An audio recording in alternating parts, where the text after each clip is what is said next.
Oi, pessoal! Estou aqui hoje de volta na Ronquisel Segurança do Trabalho.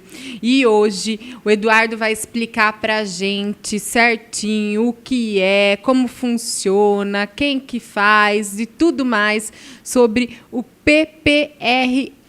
Eduardo, tudo bem com você? Tudo bem. Tá bom. Mais uma vez, né? Mais uma vez aqui. Adoro! Eduardo, então fala um pouco para a gente, explica, na verdade, o que é o PPRA, que a gente escuta muito se falar. PPRA, né? Então, o que é o PPRA? PPRA é um programa de prevenção de riscos ambientais. Então, você pega lá, dentro do ambiente de trabalho, você tem os riscos ao qual os funcionários estão expostos. Então, o PPRA pega todo aquele risco, todos aqueles riscos que é levantado, que são avaliados dentro do ambiente de trabalho e faz um programa para prevenir e a prevenção para que o funcionário não sofra uma doença, um acidente, através da antecipação desses riscos, antecipação na prevenção desses riscos. É como a gente sempre tem falado, né? A segurança do trabalho trabalha com isso, né? A prevenção, né, Eduardo? Sim, sempre antes da ocorrência, sempre chegando antes, que é a prevenção. Essa que é a finalidade. E a finalidade do PPRA, então, é essa? Sim, a finalidade dele é prevenção dos riscos ambientais, visando a prevenção da integridade física dos trabalhadores através da antecipação, reconhecimento, avaliação e o controle da ocorrência dos riscos ambientais existentes, ou seja, que vem existir no ambiente de trabalho, levando em consideração até a proteção do meio ambiente e dos recursos naturais. Certo. E quem pode elaborar o PPRA? Qualquer pessoa que tenha consciência de segurança no trabalho ou de riscos ambientais, ele pode elaborar um PPRA. Normalmente seria o pessoal do serviço especializado em segurança e medicina do trabalho, mas qualquer pessoa pode elaborar um PPRA. Agora, quem é responsável pelo PPRA na empresa? É sempre o empregador. A responsabilidade do PPRA é do empregador. Então, o empregador ele precisa ter consciência de quem ele está dando, se a pessoa tem condições ou não de elaborar um programa. Então, essa pessoa que vai elaborar o programa ele precisa ter conhecimento e o empregador precisa escolher certo quem vai estar elaborando esse programa. Se a empresa não tiver o SESM, ela poderá optar por o que é o Serviço Especializado de Segurança, ela pode optar por uma empresa, contratar uma empresa para elaborar com um profissional qualificado para elaboração, implementar e avaliar as ações do PPRA. Qual deve ser feito primeiro, o PPRA ou o PCMSO? O primeiro que tem de ser feito é o PPRA. Por quê? No PPRA você vai pegar os riscos que você encontrou, as situações que você encontrou lá dentro do LTCAT, quando você está elaborando o LTCAT, aí você vem e faz o programa, PPRA. O PCMSO, ele vai vir e vai pegar todos aqueles riscos, todo aquele trabalho que você fez de prevenção e vai ver se ele está sendo eficaz ou não, através dos exames médicos, da avaliação clínica, dos exames complementares. E aí o PCMSO ele vem e complementa o PPRA na avaliação para ver se as pessoas não estão ficando doentes. Então, o PCMSO, para que ele serve? Serve para ver a eficácia do PPRA, que é através do... você fez a proteção. Se você fez bem feita, ninguém vai ficar doente. Então, o PPRA tem que ser elaborado primeiro. O Programa de Prevenção de Riscos Ambientais, o PPRA, ele é primeiro, depois vem o PCMSO e ver se aquelas ações que estão sendo feitas, eles foram corretas através da avaliação clínica do funcionário. Certo. E o que ter na estrutura do PPRA? A estrutura do PPRA deve constar as seguintes etapas: antecipação e reconhecimento dos riscos. Então, você vai lá, faz o reconhecimento e faz a antecipação daquele risco. Estabelecer prioridades e metas de avaliação e controle. Feito isso daí, você vai avaliar os riscos de exposição dos trabalhadores do modo geral. Então, você faz uma avaliação do risco.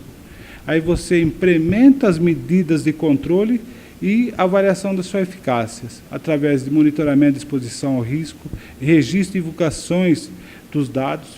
Na elaboração do PPRA, além de buscar os riscos na fonte, podemos usar também o mapa de risco. O que é o mapa de risco? Aquela avaliação que o cipeiro faz lá dentro do ambiente, qualquer profissional de segurança, ele pega e pega aquela avaliação que ele fez. Por quê? O cipeiro faz uma avaliação de um leigo praticamente naquele local. Então, ele vai, por exemplo, ele vai falar assim, tem ruído. Às vezes o ruído não é nem muito alto, mas para ele, naquela atividade que ele faz, ele incomoda aquele ruído. Então, você vai lá, pega aquele ruído e vai dar um tratamento especial. Porque numa medição, ele não deu acima do limite de tolerância, mas ele é incômodo para aquela atividade dele. E você, muitas vezes, vem através daquela informação e vai tratar aquela informação para que você elimina algumas coisas futuras, alguma situação futura que pode estar incomodando o trabalhador naquele ambiente. Certo. Qual a periodicidade do PPRA? E o PPRA ele tem validade de 1 ano. Porém, durante esse ano, surgem novos riscos no ambiente de trabalho. Então, você elaborou um PPRA hoje, ele tem validade de 1 ano. Se nesse ano, você teve alguma coisa, mudou uma estrutura, mudou um layout, mudou uma fonte de risco, colocou uma máquina nova, eu preciso reavaliar aquele ambiente. Se eu mudei meu processo de trabalho, eu preciso reavaliar. Desde que você não tenha nenhuma alteração do ambiente de trabalho, a validade dele é de 1 ano. Se você tiver alguma alteração no ambiente, ele para e já precisa elaborar um novo programa de prevenção de riscos ambientais. Aí precisa, então, isso precisa estar sendo atualizado direto. Constantemente, nós precisamos ficar monitorando o ambiente de trabalho. Por exemplo, pode ser que num período ali, eu tinha X funções dentro daquele ambiente. E nesse meio tempo eu contratei mais uma pessoa para trabalhar numa função diferenciada. Meu PPRA ficou com um buraco no meio, ficou sem aquela função. Meu LTCAT ficou sem aquela função. Eu vou ter de elaborar um novo PPRA para incluir aquela função dentro daquele ambiente. Por quê? Pode ser, vamos pegar um exemplo claro assim. Às vezes eu tenho uma empresa e nessa empresa eu não tinha lá um líder de setor. Eu contratei esse líder de setor durante o período. Ele veio e trabalhou ali durante 6 ou 7 meses. Se eu fiz o PPRA, eu só vou repetir daí 1 ano. Se eu não prestei atenção ali no meio, o meu documento, o meu LTCAT, o meu PPRA ficou sem essa função. Por quê? Chego lá na frente, eu dispensei essa pessoa, o dia de amanhã ele precisa de um documento para aposentadoria ou para alguma coisa, eu não tenho como emitir, porque meu documento ele ficou com esse buraco, ficou com esse lacuna ali no meio. Então, o que eu tenho de fazer? Sempre que eu tiver uma nova função, sempre que eu tiver um ambiente diferente, sempre que mudar o layout, eu preciso refazer a minha documentação em função da necessidade de sempre constar os riscos no ambiente de trabalho. E se ele vale, então, por 1 ano, esse PPRA, a hora que ele deu a validade dele, o que eu faço? Jogo no lixo? Não. Todo documento da ordem trabalhista ele tem um prazo de validade. É comum e o correto seria nós guardarmos esse PPRA durante toda a vida laboral do trabalhador. No mínimo, por 20 anos. O correto é 30... O correto seria 35 anos. Você pega uma pessoa que entrou trabalhar para você ali com 18, 16, 17 anos de idade.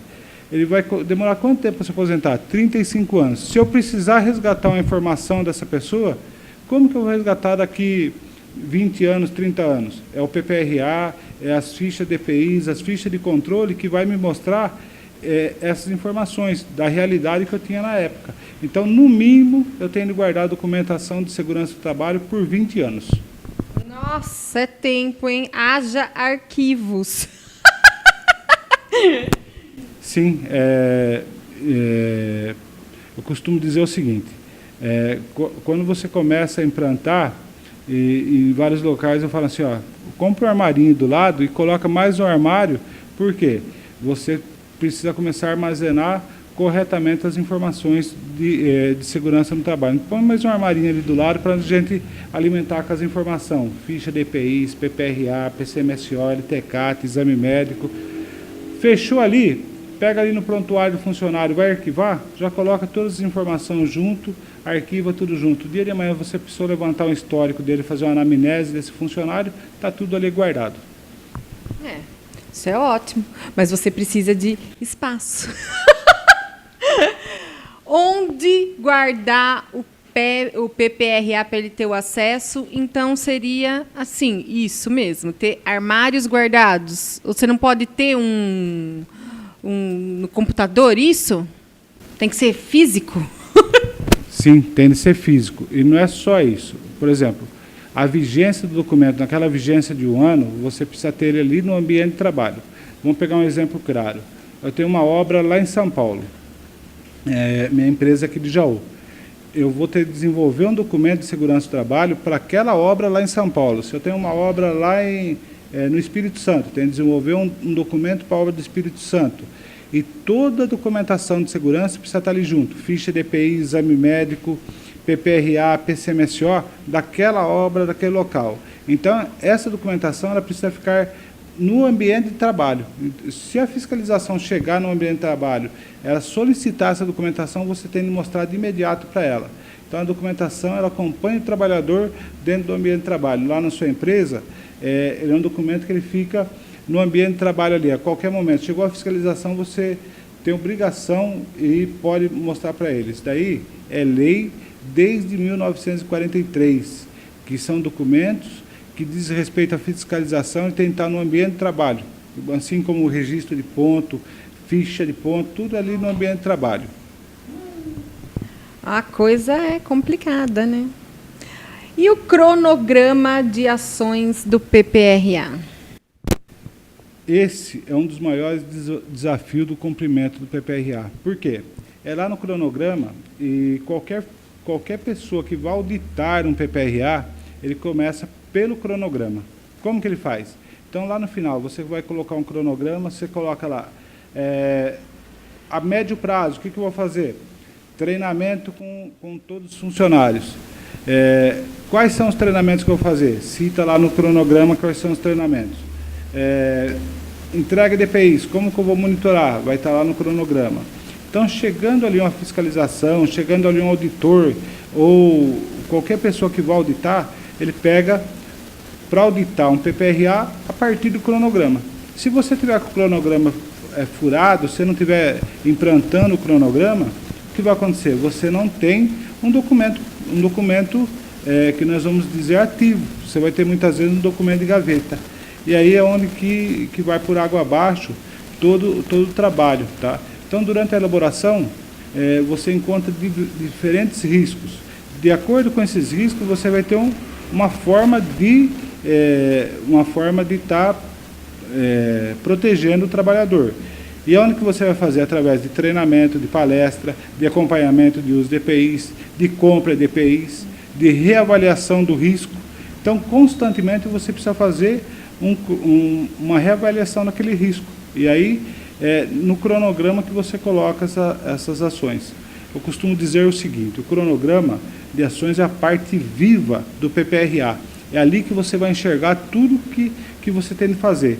É exatamente por isso que deve ser elaborado com atenção, com responsabilidade, para colocar não apenas datas, mas datas que poderão ser cumpridas. O cronograma ele tem de ser feito, cada hora de você colocar a data lá, chamar lá encarregados, gerentes, encarregados, todo esse pessoal você tem que chamar ali para ele estar se envolvendo com o PPRA. E aí falando assim, tal data nós vamos fazer o treinamento de trabalho em altura. Nós vamos cumprir aquela data. Tal data eu vou fazer o treinamento de uso de EPIs. Cumprir aquelas datas. Fiscalização de uso de EPIs. Cada quanto tempo eu vou fazer? Diariamente eu faço. Então, registrar ali no cronograma de ações tal, que nós estamos fazendo aquela inspeção, que estamos lá vendo, verificando, e anotar, registrar. Quem vai ser responsável por isso? Responsável É o Serviço de Segurança do Trabalho.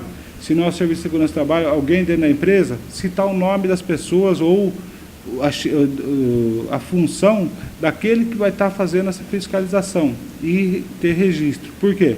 É através do cronograma que eu vou ver se meu documento é eficaz ou se ele é vivo ou se ele é um documento somente de gaveta. Muito bom. Excelente. Fala mais. Quer falar mais alguma coisa para a gente? Sim. Nós temos aqui a nossa documentação, nós temos um sistema que faz a gestão de segurança do trabalho e eu costumo dizer que os nossos documentos, um conversa com o outro. Como assim? A partir do momento que eu elaboro o LTCAT, automaticamente eu encontrei o risco lá, o risco tal, ele já linka no PPRA quais são as formas de proteção e já faz o comunicado com o PCMSO para ver qual vai ser o exame médico. Por quê? Se eu tenho um sistema que ele faz gestão, ele já tem tudo aí englobado, tudo aí ele tem finalizado a partir do momento que eu identifiquei lá tal risco, automaticamente ele já vem com a proteção e com a eficácia dessa proteção. Por isso que é importante você ter documentos fechados. Por quê? A hora que eu faço um atestado de saúde ocupacional, nesse atestado ele vai precisar constar o quê? Quais são os riscos ao qual está exposto esse trabalhador? Se eu tenho ruído, tá. Como que eu vou ver se está sendo eficaz? Eu vou pegar, no PPRA ele vai falar assim, vai usar tal EPIs, protetor auricular tal, e esse protetor está sendo eficaz? Aonde eu vou ver? Na audiometria. Então fiz lá, coloquei certo, o EPI, está usando corretamente o EPIs. A audiometria não tem que dar alteração. Eu tenho lá, por exemplo, assim, trabalho em altura. Registro lá que a pessoa vai trabalhar em altura. Quais são os riscos de uma pessoa que trabalha em altura? Ele pode ter lá uma vertigem, ele pode ter lá algum desmaio. O que pode levar a que aconteça isso daí? Primeira coisa, uma glicemia elevada, uma muito baixa ou muito alta, pode fazer com que ele tenha uma tontura naquele ambiente. A partir do momento que eu coloco lá, trabalho em altura, automaticamente ele vai disparar lá para mim, que eu tenho de fazer um eletrocardiograma, um eletroencefalograma para ver se ele não tem algum distúrbio e o exame de glicemia e mais, se tiver o ruído junto, mais audiometria para ele. Feito isso daí, o documento ele já pega sozinho, ele já faz a comunicação, ele já alimenta os 3 documentos, fiz o LTCAT e já alimenta os 3 documentos simultâneos. Então, dificilmente nós vamos ter brecha, nós vamos ter problema com fiscalização ou nós vamos ter funcionário exposto a um risco. E aí, a partir daí, eu pego, sento lá com o empregador e mostro para ele, falando assim, a sua realidade é essa. Para você fazer a proteção correta, você tem que trabalhar dessa maneira, usando tal EPIs ou fazendo a proteção através do reconhecimento, da antecipação na fonte. Por exemplo, às vezes eu tenho lá no ambiente de trabalho, trabalha 100 pessoas. Eu tenho uma máquina que trabalha 5 pessoas que ela é ruidosa. Eu elimino 95 de estar exposto àquela situação de risco. Então, muitas vezes eu tenho que trabalhar na trajetória, ou na fonte, eliminar o risco na fonte, na trajetória, ou no último caso, no indivíduo. É isso que fala a norma e nós precisamos seguir o que fala a norma. Tem que seguir o que pede a lei, as normas e tudo mais. Eduardo, muito obrigada mais uma vez aqui no programa, esclarecendo, tirando dúvidas de todos nós. E aí, o mês que vem eu volto com mais coisas, mais novidades aí. Você prepara algo, assim, bem tchan-tchan-tchan para o 2015. Sim, então, o ano que vem nós estaremos aqui de novo. Eu queria desejar a todos os clientes e amigos um Feliz Natal, né? E um próspero ano novo. E o ano que vem nós voltamos com uma outra matéria nova de informação e espero que tenha sido proveitosas informações, tanto para os empregados como para os empregadores. Com certeza. Então, a gente volta o ano que vem. Um beijo, pessoal!